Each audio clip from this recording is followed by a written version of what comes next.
Hujambo na karibu tena mtazamaji wa The World News katika kipindi hiki cha ulimwengu wa siasa, na wakati huu tunatazama siasa za Kiafrika na migogoro katika baadhi ya nchi. Moja kati ya mgogoro ambao unafukuta na hatimaye huenda wawili hao wakaingia vitani ni pamoja na Ethiopia na Eritrea. Nchi hizi mbili za Kiafrika zinakaribia kuingia vitani. Maadui hao wa muda mrefu Ethiopia na Eritrea wanaweza kuwa wanakaribia kuingia katika vita. Maafisa katika eneo lenye machafuko la Ethiopia ambalo liko katikati ya mzozo huo wameonya. Hilo likitokea huenda likasababisha janga jingine la kibinadamu katika pembe ya Afrika.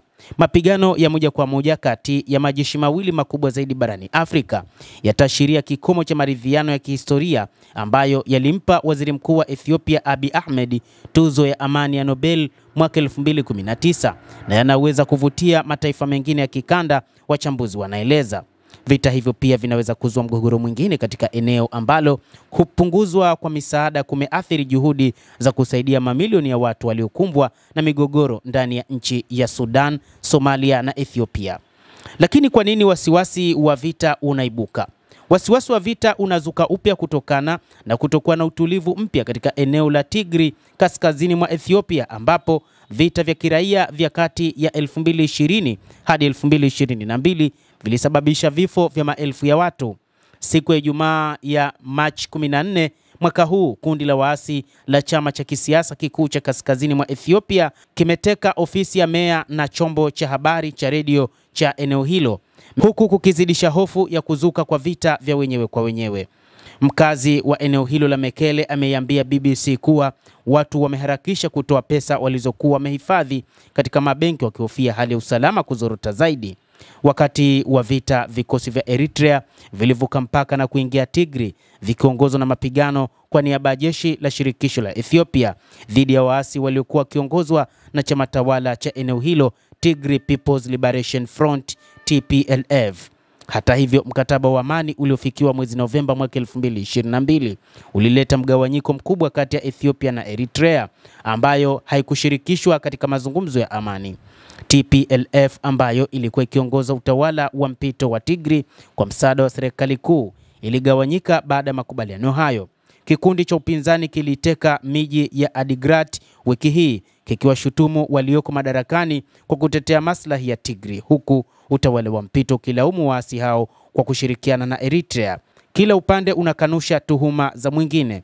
Linalozua hofu pia ni kauli ya afisa wa Tigray aliyetoa hivi karibuni: wakati wowote vita kati ya Ethiopia na Eritrea vinaweza kuanza. Jenerali Sadkan Gebretensai, makamu wa rais katika serikali ya mpito ya Tigray, aliandika katika jarida la African Report siku ya Jumatatu ya wiki hii. Wataalamu wanasema mgogoro huu unaweza kupelekea Ethiopia na Eritrea kuunga mkono makundi pinzani katika Tigray na hatimaye kuingia katika mizozo ya moja kwa moja. Kwa mujibu wa taarifa kutoka vyanzo vya kidiplomasia na maafisa wa Tigray, Eritrea iliagiza kuhamisha jeshi nchi nzima mwezi Februari na Ethiopia ikakutana na majeshi yake kuelekea katika mpaka wa Eritrea. Hata hivyo, wawakilishi wa serikali za Eritrea na Ethiopia hawajazungumzia lolote kuhusu suala hilo. Eritrea ambayo ilikuwa koloni la Italia lilitekwa na Ethiopia mwaka 1962 baada ya mapigano ya miongo mitatu yaliyofanywa na waasi wa Eritrea chini ya uongozi wa Isaias Afwerki. Eritrea ilipata uhuru wake mwaka 1993.